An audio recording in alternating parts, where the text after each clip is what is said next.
एक बार फिर स्वागत है मेरे बच्चों आपका सरल भौतिकी में। और ये है यूनिट 2 धारा विद्युत और लेक्चर नंबर 6।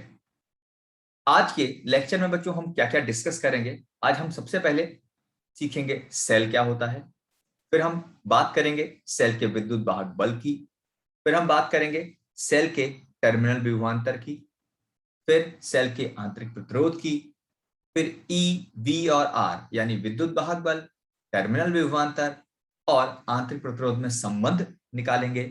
फिर हम वी, टर्मिनल विभवांतर तथा सेल से निर्गत धारा के बीच वक्र सीखेंगे। और लास्ट में हम कोशिश करेंगे कि टॉपिक भी अपना कवर अप हो जाए, लेकिन अगर नहीं हो पाया तो उसको लेक्चर नंबर 7 में शिफ्ट कर देंगे। लास्ट टॉपिक जो होगा वो हमेशा थोड़ा सा चेंज हो सकता है। लास्ट में अगर प्रॉपर टाइम मैनेज हुआ तो इसको हम लोग क्या करेंगे, सेलों का श्रेणी क्रम तथा समांतर क्रम में संयोजन भी आज के लेक्चर में सीखेंगे। तो बिना समय वेस्ट किए जल्दी शुरू कर लेते हैं। और हाँ, अगर अभी भी आपने ये चैनल सब्सक्राइब नहीं किया है तो आप सब्सक्राइब कर लीजिए और बेल आइकन का बटन दबा दीजिए। अपन लोगों की फिजिक्स की क्लास यहाँ रेगुलर होगी, पर डे आपको एक रेगुलर क्लास मिलेगी। चलिए शुरू करते हैं। सबसे पहले मेरे बच्चों सेल अमूमन आपने सबने देखे होंगे। सेल, ये वही सेल की बात हो रही है जो किसी रिमोट में लगे हैं या किसी घड़ी में लगे होते हैं या हमारी गाड़ियों में बैटरी या सेल लगी होती है। तो सेल या बैटरी, चलो यहीं एक क्लियर कर देता हूं कि अगर एक है तो सेल और एक से ज्यादा सेल मिलाकर लगा दिए गए तो सेलों का संयोजन को बैटरी कहा जाता है। तो सेल वास्तव में क्या है, या सेल या बैटरी क्या होता है, सबसे पहले इस प्रश्न पर बात करते हैं। सेल या बैटरी, सेल एक ऐसी युक्ति है जो रासायनिक ऊर्जा को विद्युत ऊर्जा में बदल सकती है। सेल क्या होगा, यह है एक ऐसी युक्ति है जो रासायनिक ऊर्जा को विद्युत ऊर्जा में परिवर्तित कर सकती है। बच्चों, सेल में अगर इसके विभिन्न भागों की अगर बात की जाए, सेल में क्या क्या चीजें होती हैं बच्चों, किसी भी सेल में मुख्यतः बच्चों क्या होगा, तीन चीजें होती हैं। तीन चीजें क्या क्या होती हैं मेरे बच्चों, इसमें एक होगा धनात्मक इलेक्ट्रोड, एक होता है ऋणात्मक इलेक्ट्रोड। एक कैसा इलेक्ट्रोड होता है मेरे बच्चों, एक होता है धनात्मक इलेक्ट्रोड, एक होता है ऋणात्मक इलेक्ट्रोड। एक कैसा हो जाएगा, ऋणात्मक। और इसके बीच में क्या होता है मेरे बच्चों, इसके अंदर पूरे में क्या भरा होता है, इसके अंदर भरा होता है वैद्युत अपघट्य। क्या होता है, वैद्युत अपघट्य। यानी किसी भी सेल में कितने भाग हो गए मेरे बच्चों, किसी भाग में तीन भाग हो गए। सबसे पहले क्या होगा, एक धनात्मक इलेक्ट्रोड, दूसरा ऋणात्मक इलेक्ट्रोड,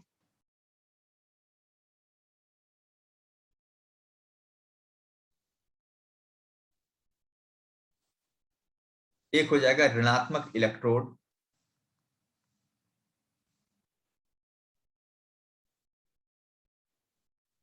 और ये हो जाएगा विद्युत अपघट्य।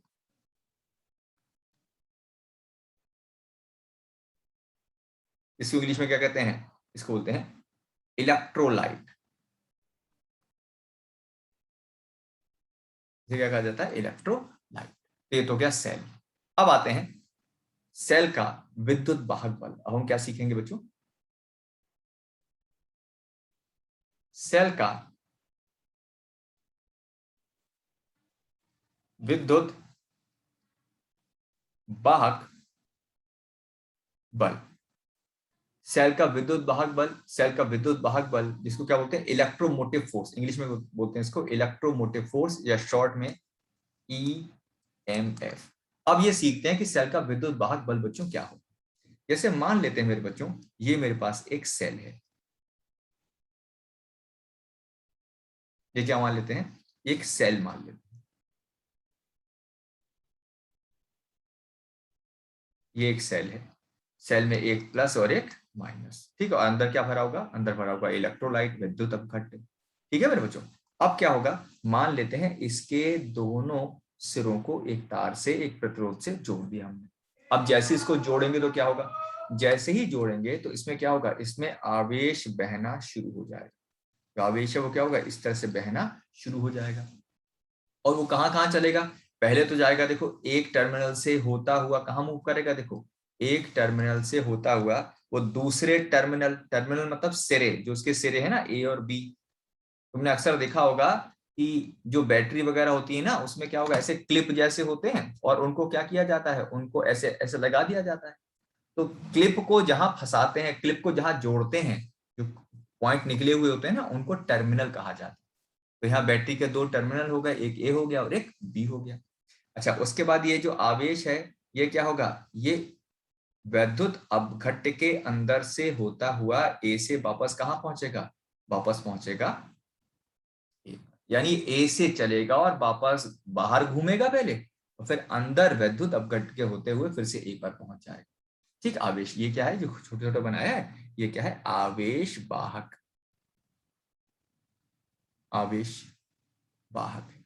आवेश वाहक में क्या हो सकता है, जैसे मुख्यतः यहाँ पर आवेश वाहक में कौन होगा, ये होते हैं मुक्त इलेक्ट्रॉन, मुक्त इलेक्ट्रॉन। अब यहां सिखाता हूं मैं आपको बच्चों को कि सेल का विद्युत वाहक बल होता क्या है। सेल का विद्युत वाहक बल की मेरे अगर बच्चों बात करें तो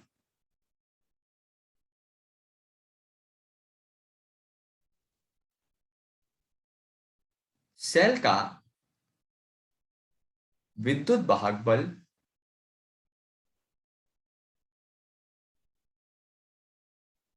बल सेल का विद्युत वाहक बल सेल द्वारा संपूर्ण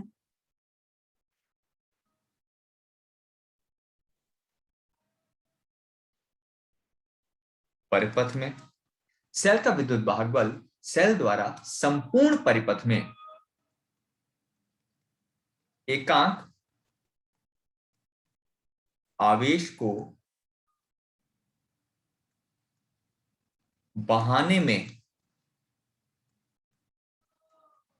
किए गए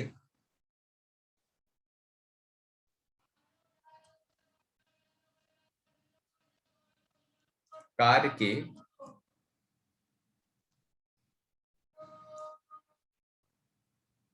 बराबर होता है। सेल का विद्युत वाहक बल सेल द्वारा संपूर्ण परिपथ में एकांक आवेश को बहाने में किए गए कार्य के बराबर होता है। इसे कैपिटल ई से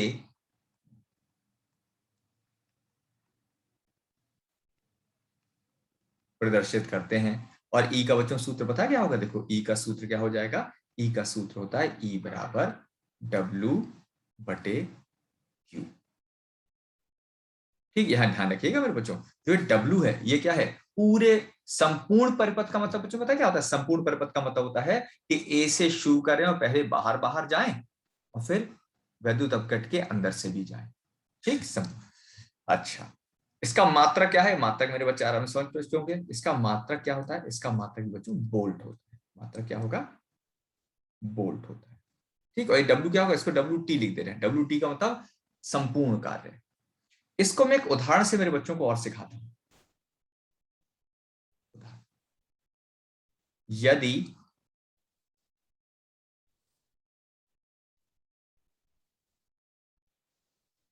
कोई सेल, यदि कोई सेल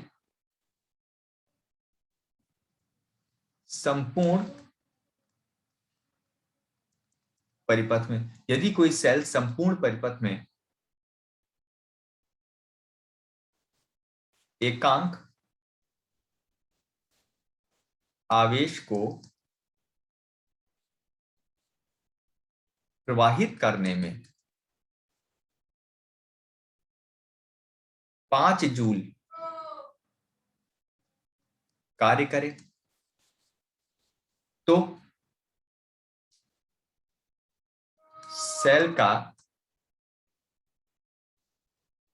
विद्युत वाहक बल कितना होगा? 5 वोल्ट होगा। ये तो तय हुआ था कि एकांक आवेश को बहाने में जितना कार्य करेगा, तो एकांक आवेश को बहाने में क्यों जितना भी कार्य करेगा, वो जितना भी कार्य होगा वो कार्य वास्तव में किसमें बदल जाएगा? वो कार्य ही बदल जाएगा। इसमें वो कार्य बदल जाएगा अपने पास किसमें? वो कार्य बराबर हो जाएगा उसके विद्युत वाहक बल के। एक उदाहरण बताया, देखो एक उदाहरण और समझ लो। ठीक, अच्छा इसका दूसरा उल्टा उदाहरण बताते हैं। हालांकि सुबह सुबह में साथ में सब्जी बेच लोगे, आवाज आ रही है? थोड़ा सा ऐसा मान लें, थोड़ा सा रियल फीलिंग आ जाएगी पढ़ाई की। चलो दूसरा, यदि किसी सेल का वाहक बल, यदि किसी सेल का विद्युत विद्युत वाहक बल 12 वोल्ट है,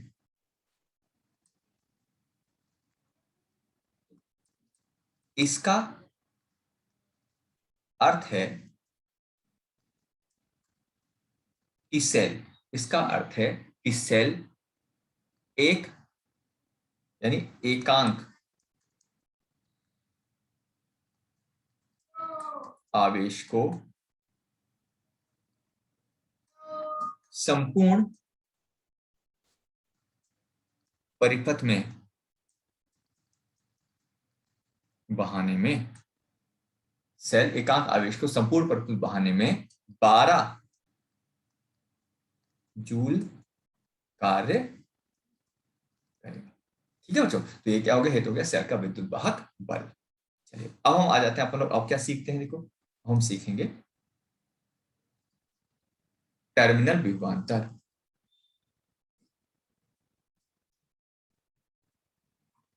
टर्मिनल विभवांतर। अब ये टर्मिनल विभवांतर क्या है, इसको भी समझ लो मेरे बच्चों। टर्मिनल विभवांतर क्या चीज होती है? टर्मिनल विभवांतर की अगर बात करें मेरे बच्चों, तो टर्मिनल विभवांतर पता है क्या होता है? टर्मिनल विभवांतर है, जैसे मान लो ये कोई एक सेल मान लिया, जैसे हमने पहले माना था, ठीक है, और सेल मान लिया, फिर क्या मान लिया? इसके 2 इलेक्ट्रोड मान लिए। एक इलेक्ट्रोड ये मान लिया मैंने, और एक इलेक्ट्रोड ये मान लिया। ठीक है, ये टर्मिनल ए और ये टर्मिनल बी। अब क्या करते हैं अपन लोग? इस टर्मिनल को जोड़ दें किसी भी प्रतिरोध। अब क्या होगा?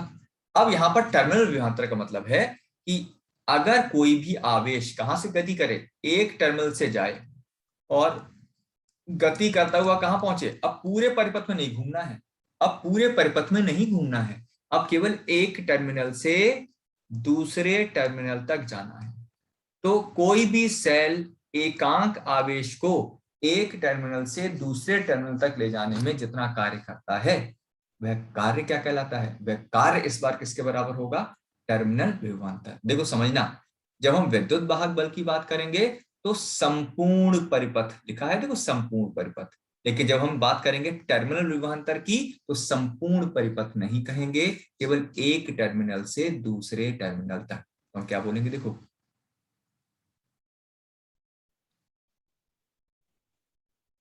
किसी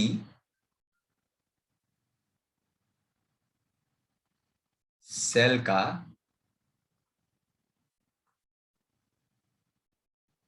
टर्मिनल विभवांतर, किसी सेल का टर्मिनल विभवांतर सेल द्वारा एकांक आवेश को, किसी सेल का टर्मिनल विभवांतर सेल द्वारा एकांक आवेश को, एकांक आवेश को एक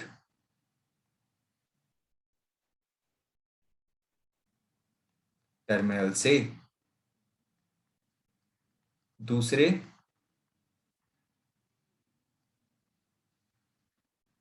टर्मिनल तक ले जाने में किए गए कार्य के बराबर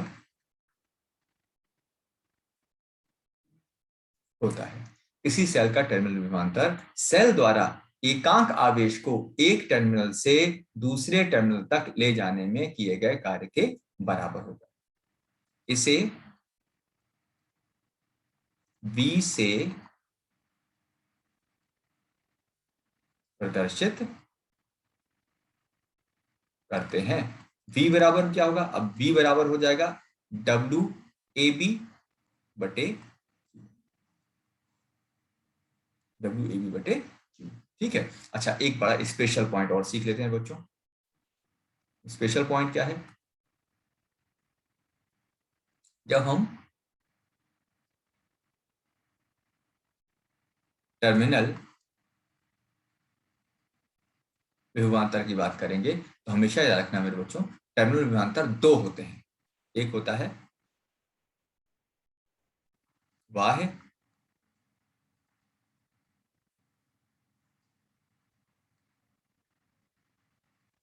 और एक होता है आंतरिक टर्मिनल विभवांतर। एक बाह्य टर्मिनल विभवांतर, एक क्या होगा? आंतरिक। ठीक है। चलो अब तीसरे टॉपिक पर आ जाते हैं। तीसरा टॉपिक क्या है? ये है सेल का आंतरिक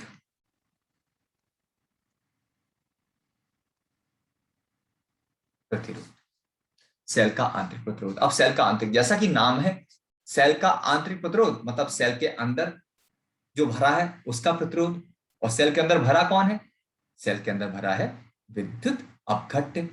ठीक, तो यहां पर विद्युत अपघट्य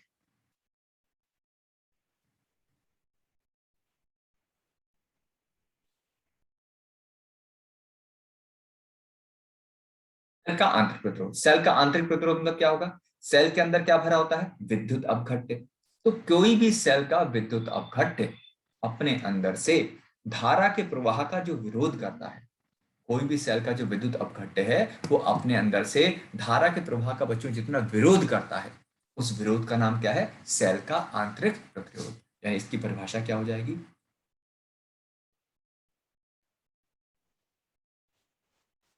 किसी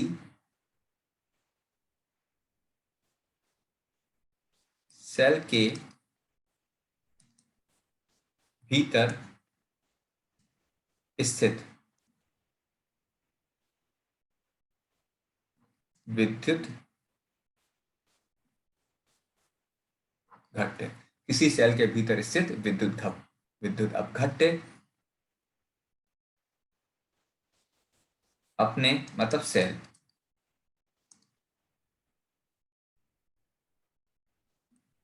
भीतर से धारा के प्रवाह का विरोध करता है।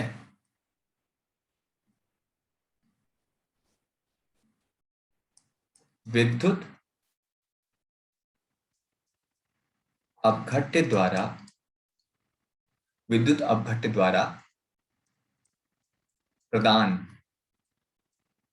यही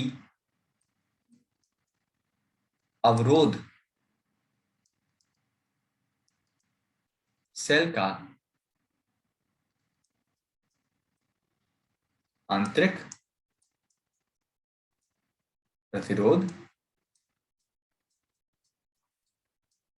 कहलाता है। सेल के आंतरिक प्रतिरोध को सेल के आंतरिक प्रतिरोध को स्मॉल r से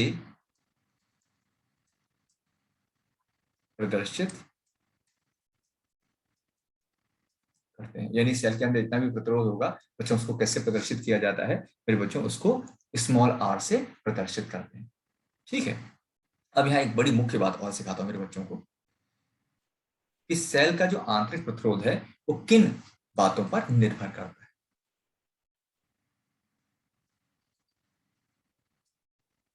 सेल का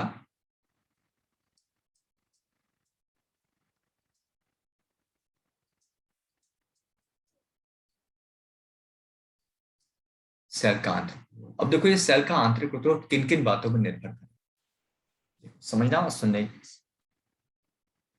नंबर 1, सेल का आंतरिक प्रतिरोध। सेल का आंतरिक प्रतिरोध दोनों इलेक्ट्रोडों, दो इलेक्ट्रोड है ना उसके अंदर, दोनों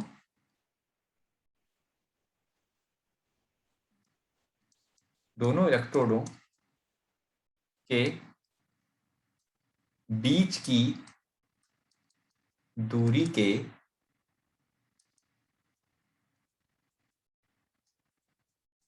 अनुक्रमानुपाती होता है। यानी सेल का जो आंतरिक प्रतिरोध होता है वो दोनों इलेक्ट्रोडों के बीच की दूरी के अनुक्रमानुपाती होता है।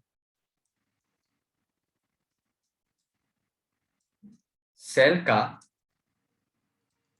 इसका मतलब है दोनों इलेक्ट्रोड एक दूसरे से जितने दूर हो जाएंगे ये प्रतिरोध उतना ही ज्यादा होगा। ये इलेक्ट्रोड जितना एक दूसरे के पास होंगे ये इलेक्ट्रोड उतना ही कम होगा।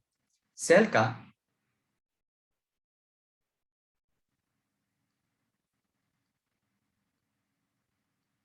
का आंतरिक प्रतिरोध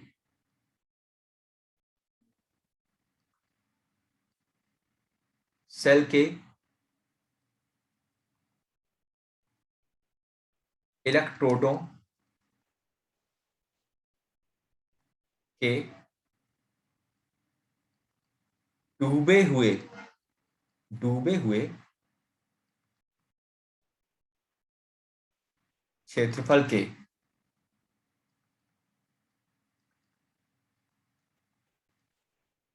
व्युत्क्रमानुपाती होता है। सेल का जो आंतरिक प्रतिरोध है वो सेल के इलेक्ट्रोडों के डूबे हुए क्षेत्रफल के व्युत्क्रमानुपाती होता है। यानी इसका मतलब क्या हो गया, इसका मतलब हो गया कि जितना ज्यादा इलेक्ट्रोड को विद्युत अपघट में ज्यादा डुबो दोगे तो प्रतिरोध कम हो जाएगा। तीसरा, सेल का आंतरिक प्रतिरोध, बच्चों सेल का जो आंतरिक प्रतिरोध है वो ताप के व्युत्क्रमानुपाती होता है।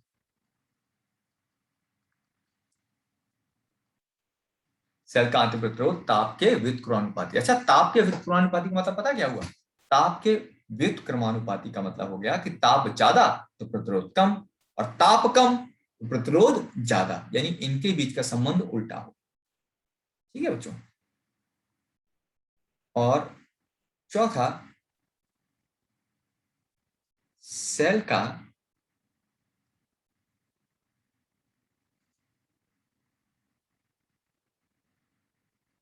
प्रतिरोध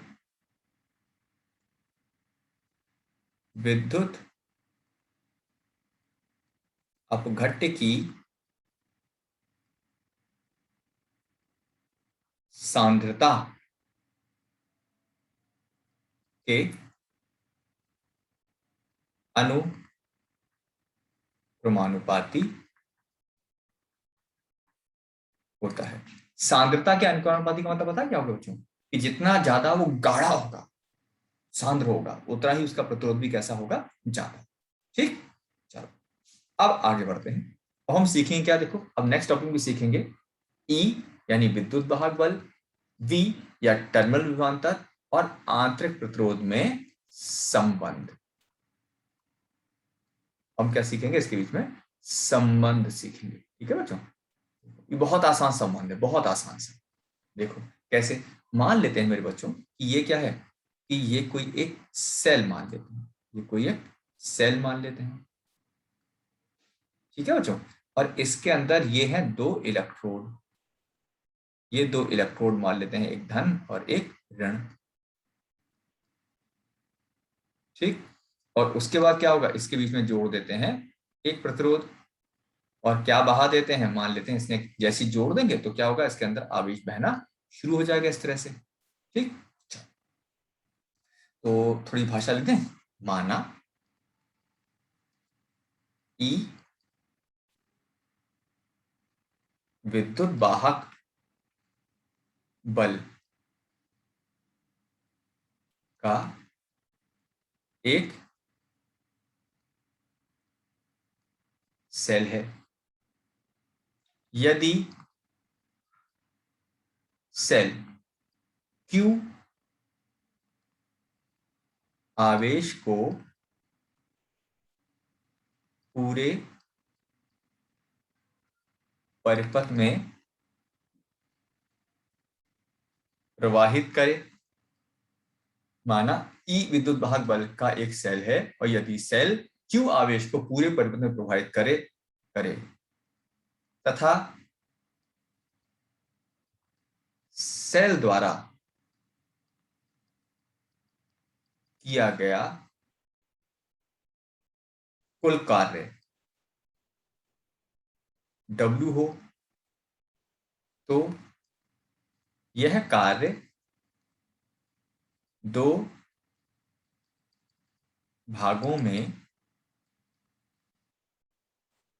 बांटा जा सकता है। कितने भागों में बांट दिया जाएगा? यह कार्य दो भागों में बांटा जा सकता है। एक वह कार्य और दूसरा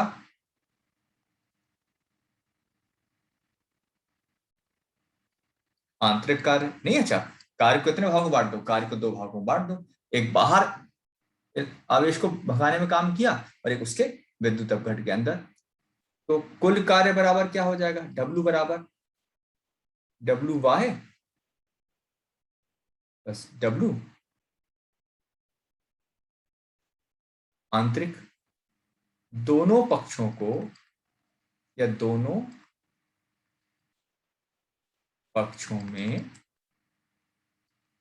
Q से भाग करने पर, दोनों पक्षों में Q से भाग कर दे, W बटे Q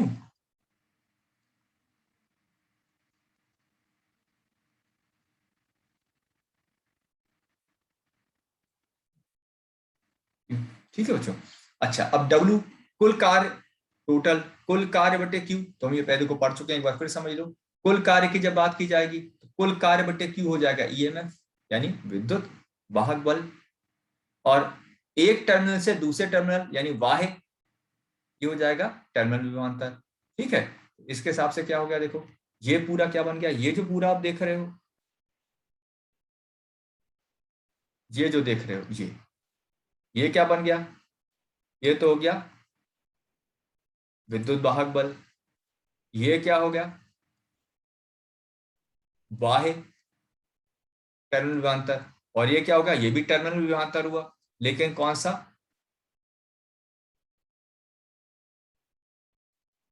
आंतरिक, है ना। चलो देखो जल्दी से इसको लिख देते हैं। इसको यहां से हटा देता हूं वरना आपको समझ में दिक्कत होगी। यानी ये क्या हो गया? ये हो गया विद्युत वाहक बल। ये क्या हो गया? बाह्य टर्मिनल विभवांतर। और ये क्या हो गया? आंतरिक टर्मिनल विभवांतर। ठीक है बच्चों, ई बराबर कितना आ गया? ई बराबर V। अच्छा, अब ये आंतरिक टर्मिनल विभवांतर है तो उसको लिख दो I इंटू R। तो जैसे ओम के नियम में नहीं पढ़ा था V बराबर क्या होता है? IR। तो यहाँ पर V बराबर IR अगर कहें तो V बराबर IR का मतलब हो जाएगा आंतरिक के लिए I। तो यहां से क्या होगा? V का सूत्र क्या आ गया? E minus IR। ये बहुत इंपॉर्टेंट है। ठीक, ये क्या हो गया? ये किसमें संबंध हो गया? ये संबंध हो गया मेरे बच्चों E V तथा R में संबंध। ठीक, अब इस पर प्रश्न कैसे आते हैं ये समझ लेते हैं। इस पर प्रश्न बड़े इंपॉर्टेंट से आते हैं। देखो अब हमने क्या सीखा, हमने क्या रिलेशन सीखा। देखो कि अगर सेल का बच्चों क्या होगा, सबसे पहले सेल जो होता है, ये भी सिखा दूं जाके बैठ। जैसे सेल है तो सेल का सूचक क्या होता है, सेल का सूचक ही होता है बच्चों, एक बड़ी लाइन और एक छोटी। तो जहां कहीं भी एक बड़ी लाइन और छोटी लाइन बना दी जाए तो किसका सूचक बन जाएगा, ये किसका सूचक होगा, सेल का। ये भी क्या है, ये सेल है। तो जहां कहीं हमें सेल दिखाना है तो दो तरीके हैं, या तो बड़ा सा डिब्बा और दो ऐसा इलेक्ट्रोड दिखा दो, या फिर इसका प्रतीक चिन्ह बना दो। तो अब हम प्रतीक चिन्ह बनाएंगे, ठीक है बच्चों। ये अपने पास कितना आ गया देखो। अब यहां पर ये कोई भी एक सेल हो गया और इसके पास ऐसे ऐसे लाइन बना देते हैं, तो ये होता है इसका आंतरिक प्रतिरोध, ये होता है इसका विद्युत वाहक बल। और ये जो डिब्बा जैसा बनाने जा रहा हूं, अब ये पूरा का पूरा डिब्बा किसे प्रदर्शित करेगा, ये डिब्बा हो जाएगा सेल। यानी किसी सेल वाले डिब्बे में क्या क्या हम लोग प्रदर्शित करेंगे मेरे बच्चों, किसी भी सेल वाले डिब्बे में दो चीज होती हैं, एक हो गया विद्युत वाहक बल और एक क्या हो गया, एक हो जाएगा अपने पास क्या, एक अपने पास आ जाता है इसका आंतरिक प्रतिरोध। ठीक है, अब यहां पर मेरे बच्चों तीन कंडीशन बड़े ध्यान से सीखनी है, ये भी पूछी जाती है। देखो सबसे पहले केस 1, यदि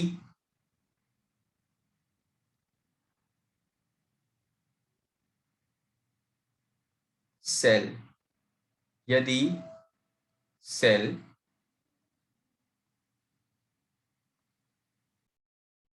डिस्चार्ज हो, चार्ज हो। डिस्चार्ज होने का मतलब क्या है, इस सेल से धारा बाहर आ रही हो, सेल से धारा बाहर आ रही हो, तो इसे क्या बोलते हैं, सेल। जैसे अभी फोन पे आप देख रहे हो वीडियो, तो इस समय अगर वीडियो देख रहे हो तो क्या होगा, इस समय क्या होगा, आपकी जो बैटरी है, सेल है, वो क्या हो रहा है, डिस्चार्ज हो रहा है। ठीक, तो सेल क्या होगा, डिस्चार्ज हो। या टॉर्च में आपने सेल लगा दिए और टॉर्च को आपने ऑन किया, तो उस समय सेल क्या हो रहे होंगे, सेल से धारा बाहर आ रही होगी, यानी सेल क्या हो रहा होगा, डिस्चार्ज हो रहा होगा। तो जब सेल डिस्चार्ज होता है मेरे बच्चों, तो V बराबर होता है E माइनस आई आर। और E माइनस आई आर का मतलब हो गया कि टर्मिनल टर्मिनल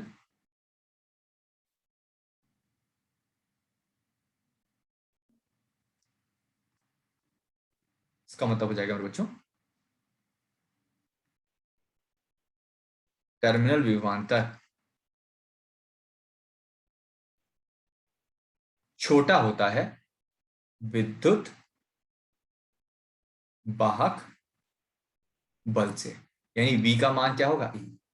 अब तुमसे पूछा जाएगा, ये क्वेश्चन आएगा देखो, कि किस अवस्था में टर्मिनल विभवांतर विद्युत वाहक बल से छोटा होता है, तो आप क्या बोलोगे, टर्मिनल विभवांतर विद्युत वाहक बल से तब छोटा होता है जब सेल क्या हो रहा हो, डिस्चार्ज हो रहा। ठीक, केस 2 देखो, केस 2 क्या है देखो, यदि सेल चार्ज हो रहा हो, सेल चार्ज हो रहा हो, ये भी अच्छे से जानते हो आप। जैसे आपने मोबाइल फोन आप जैसे मान लो पूरा वीडियो देखा और आपका बैटरी डिस्चार्ज हो गई, तो आपने क्या किया, उसको चार्जर से लगा दिया। जब चार्जर से लगा दिया तो उस समय क्या हो रहा होगा, उस समय सेल आपका क्या हो रहा होगा, चार्ज हो रहा है।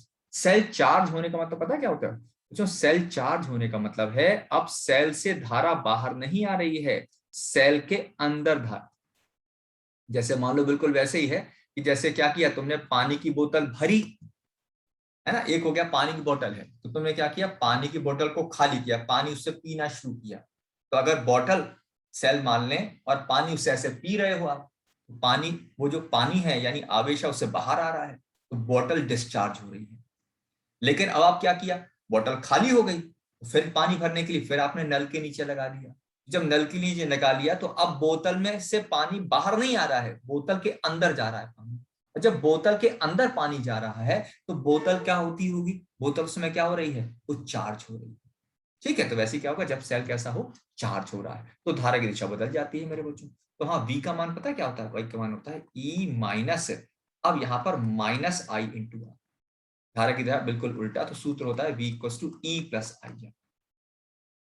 और V equals to E plus I R का मतलब पता है क्या हो गया बच्चों, V equals to E plus I R का मतलब हो गया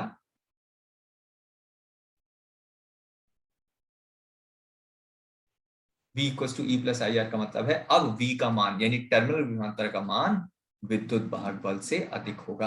अब बड़े ध्यान से समझो, याद कर लो इसको।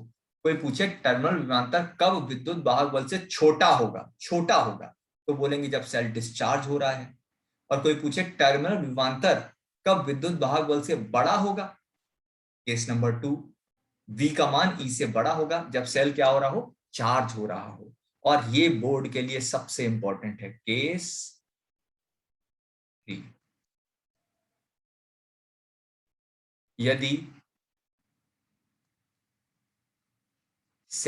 यदि सेल मुक्त परिपथ या खुले परिपथ में हो। यदि कोई सेल कैसा, मुक्त परिपथ में या खुला परिपथ। खुला परिपथ का मतलब है कि तुमने टॉर्च ली, टॉर्च को खोला और सेल को बाहर निकाल लिया और हाथ में पकड़ लिया। तो अगर तुमने सेल को हाथ में पकड़ लिया तो उसमें धारा तो नहीं बह रही है, तो खाली सेल पकड़े हुए हो, तो ये कहलाएगा मुक्त परिपथ। या तुमने क्या किया, अब जैसे पुराने वाले जो नोकिया वाले फोन थे, तुमने क्या किया कि उसकी बैटरी बाहर निकाल ली। तो अगर तुमने बैटरी बाहर निकाल ली तो ये बैटरी या सेल किस अवस्था में है, ये फिर मुक्त परिपथ या खुले परिपथ की अवस्था है, यानी इसमें से धारा प्रवाहित नहीं होगी। तो जब धारा प्रवाहित नहीं होगी इसका मतलब क्या हो जाएगा कि इस समय पर धारा का मान कितना हो जाएगा, शून्य हो गया, यानी धारा का मान कितना हो गया, 0 हो गया। तो जैसे ही धारा अब V बराबर है E माइनस आई आर और I का मान 0 लगा रहे हो तो सीधे V किसके बराबर आ गया, E के बराबर। ये सबसे इंपॉर्टेंट है, इसको मोस्ट इंपॉर्टेंट मार्क कर लेना, ये बहुत आने के चांसेस हैं बोर्ड एग्जाम में। तो कोई पूछे कि भाई किसी सेल का विद्युत वाहक बल कब टर्मिनल विभवांतर के बराबर होता है, या किसी सेल का टर्मिनल विभवांतर कब विद्युत वाहक बल के बराबर हो जाता है, तो आपका उत्तर होगा जब सेल कैसी अवस्था में हो, जब सेल खुले परिपथ की अवस्था में होता है या सेल से धारा नहीं बह रही होती है, उस समय पर सेल का विद्युत वाहक बल उसके टर्मिनल विभवांतर के बराबर होता है। ठीक है बच्चों, नेक्स्ट आ जाते हैं। अब ये भी बड़ा इंपॉर्टेंट है कि यहां पर किसी भी सेल के लिए V तथा I में ग्राफ, हम क्या सीखेंगे अब,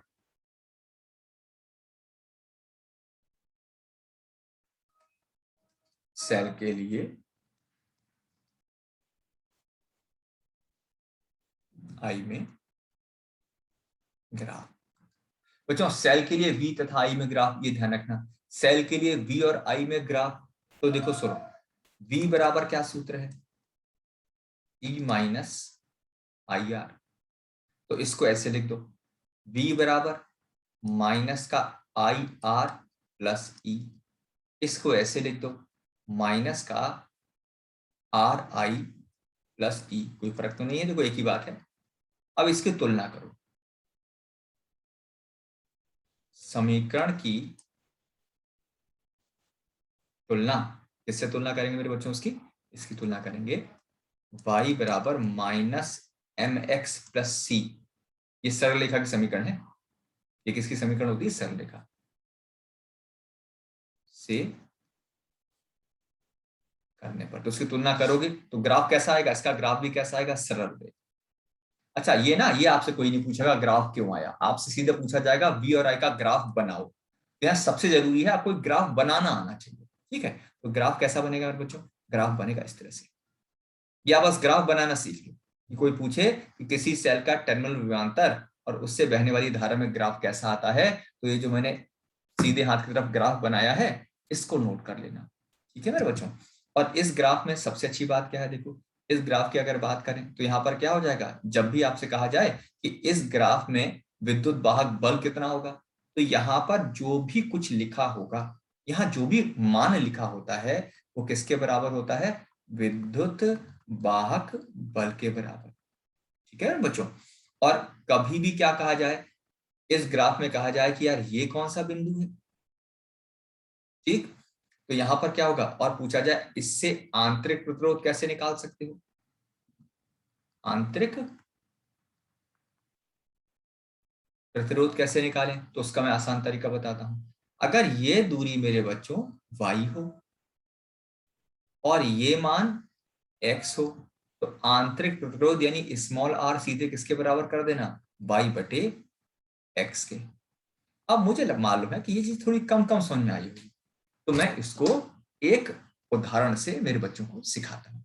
ठीक है, एक उदाहरण सीखते हैं, देखो अभी समझ में आ जाएगा बहुत अच्छे से। जैसे आपसे कहा जाए कि ये ग्राफ है टर्मिनल विभवांतर और धारा के बीच में, तो अगर मैं पूछूं फिर से बताओ ग्राफ कैसा आएगा, मेरे बच्चों को याद है ना ग्राफ कैसा आएगा, ग्राफ इस तरह से, इस तरह से। ठीक है, अच्छा ये मान लेते हैं 0 है, ये मान लेते हैं 4 है, ये मान लेते हैं 8। ये सारी चीजें किसमें बोल्ट में नापी जा रही हैं। और ये मान लेते हैं अपने पास 2 है, ये है 4, और धारा किसमें मान लेते हैं, एम्पियर में, एम्पियर। ठीक है, तो अब इसमें पूछा जाए कि भाई सेल का विद्युत वाहक बल कितना होगा, ग्राफ की सहायता से सेल का विद्युत वाहक बल कितना होगा। बड़ा आसान सा, मैंने बताया था यहां जो भी कुछ लिखा होगा वो विद्युत वाहक बल होगा। तो कितना लिखा है 8, तो सीधे सीधे सेल का विद्युत वाहक बल कितना हो गया 8 वोल्ट। ठीक है, अच्छा अगर मैं कहूं कि सेल का आंतरिक प्रतिरोध,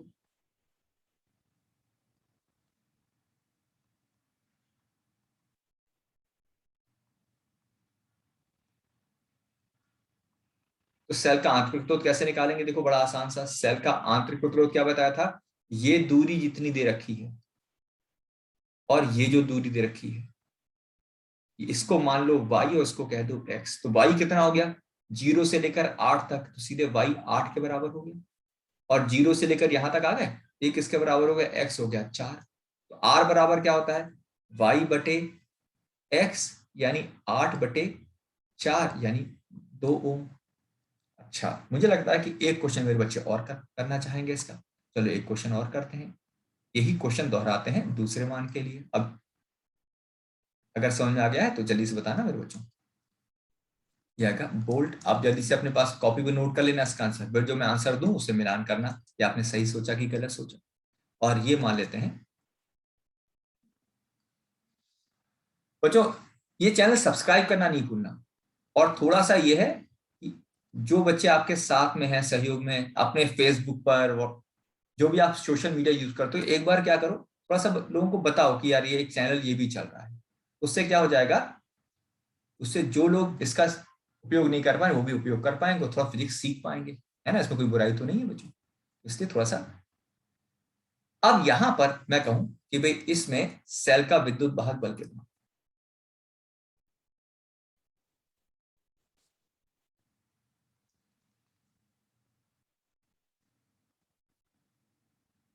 सेल का विद्युत वाहक बल। तो बच्चों सेल का विद्युत वाहक बल मैंने क्या सिखाया, यहां जो भी कुछ लिखा होगा वो विद्युत वाहक बल होगा। कितना लिखा है 10 लिखा है, तो सीधे सेल का विद्युत वाहक बल कितना हो गया 10 वोल्ट। फिर आप सीखते हैं सेल का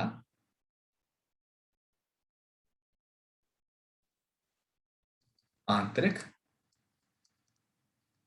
प्रतिरोध। तो सेल का आंतरिक प्रतिरोध क्या बताया था, सेल के आंतरिक प्रतिरोध की क्या कहानी है भाई, यहां से यहां तक देख लो कितना हो गया, फिर यहां से यहां तक देख लो, यहां से यहां तक कितना हो गया, देखो ये हो गया 10, और यहां से यहां तक नीचे की तरफ कितना हो गया 2, 10/2 यानी 5। तो उम्मीद है मेरे बच्चों को ये चीज यहां तक समझ में आ चुकी होगी। अच्छा शुरू में जो मैंने बताया था ना कि यहाँ पर क्या होगा कि हम लोग सेलों का समायोजन, लेकिन सेलों का समायोजन अगर इसी टॉपिक में इंक्लूड कर दूंगा तो टॉपिक बहुत बड़ा हो जाएगा, तो उसको मैं आपको कल सिखाऊंगा मेरे बच्चों। आज की क्लास इतनी ही, अच्छे से ध्यान रखो अपना और मेहनत से मेरे बच्चों पढ़ो।